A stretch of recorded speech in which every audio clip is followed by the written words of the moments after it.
All right, keep it up for our next storyteller. Give it up for Devan!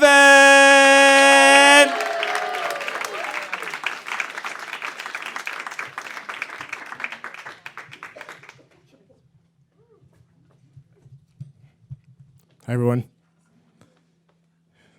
This past summer, I'm walking out of a train station in France with my wife, my 7 and 4-year-old sons, and I see a guy. He has this sign that says barbershop. Oddly enough, this is exactly what I'm looking for. But this is not the type of barber I'm looking for. This is sketchy man in the train barbershop. This is street peddler with the homemade sign barbershop. So I kind of just move on. This is not the guy. But I do really want a haircut. I really need a haircut, actually. For the past 3 weeks, I've been looking for a barber shop. We've been in France the whole time, and my barber clippers broke on the first day. So I've been going into every single train, staring at the back of black people's heads. And I see somebody, and I see, oh, that's a nice haircut. And I use my Rosetta Stone basic French and go up to him and ask him, "Where's your barbershop?" And he looks at me, and he looks at me like I'm crazy. Like, I just got this haircut from my mom or my cousin, and I keep on getting this response. I've asked like 15 different black Frenchmen, and nobody has a barbershop. I'm like, I'm not crazy. You guys are crazy. You live here, and you don't have a barbershop? Like, back home in America, black people actually care about their hair.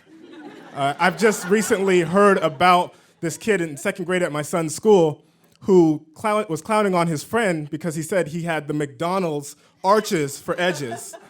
And it's been 3.5 weeks without a haircut, and I've got way worse than a McDonald's. I've got jagged edges, and I have hair growing, and I'm like, this is terrible.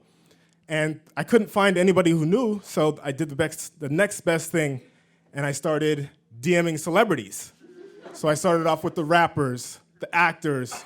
Then I hit some local celebrities that I thought maybe they know because they travel. And actually one of them responds. And I'm like, heck yeah, he's gonna have a recommendation for me. And he's like kind of rude about it. He's like, I don't live in France. Why would I know a barbershop? And I'm like, I don't know, you're like a celebrity, so I figured you're well-traveled and you'd know about barbershops. Like, I need help. Like, why won't you help me? And he doesn't respond anymore. That's it.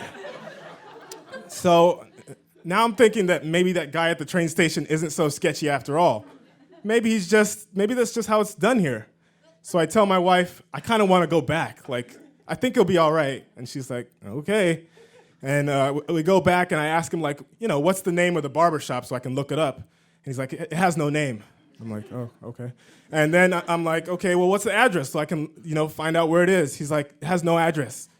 You just have to follow me. And I'm like, okay, yeah, let's go. So it's now me, this street peddler, my wife, and my 7 and 4-year-old sons walking down the street. And he takes us across a couple of streets, down a couple blocks, and we make this right turn down this alleyway. And it's kind of like this really sketchy alleyway, and I feel my wife's blood starting to boil, and then she's getting anxious, and she finally speaks up, and she's like, we're not going any farther. This is crazy. And I'm like, I can go with this street peddler, or I can go with my wife and my family.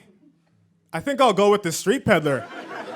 And my oldest son is attached to me, so he's like, I'm going too. And my wife is like, he is not going. You can go if you want, this is crazy, but we're not going. And I'm like, all right, whatever, he can go with you. And they leave, and I follow this street peddler. And we go to this building, it's not even a store, has no name, has no number in front of it. And he leads me in, he opens the door for me and welcomes me in to go in first.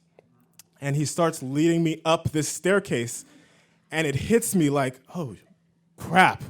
What am I doing? I'm walking into this building with this guy I don't know. He looks like he could be homeless, and now he's behind me. And I realized that I really wanted a haircut, but what I was really hoping for was acceptance in the black community. Because as a black person in America, you have to do a certain amount of things to fit in. You gotta keep your hair nice. You gotta have nice shoes. You gotta talk and walk a certain way. And I can't do any of those things because I've grown up in a white community my whole life. And in my white community, I'm not accepted there either because I have brown skin. So as he leads me into this room, I go and I sit down on the seat, and I'm really nervous. My heart's beating. But I don't die, surprise. And I don't lose anything. He doesn't take anything from me. I actually get this really sick, fresh fade.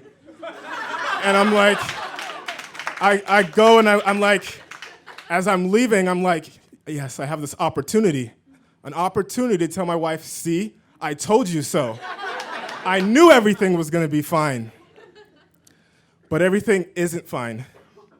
Because no matter how fresh this fade is, it's not getting me any closer to fitting in with my community.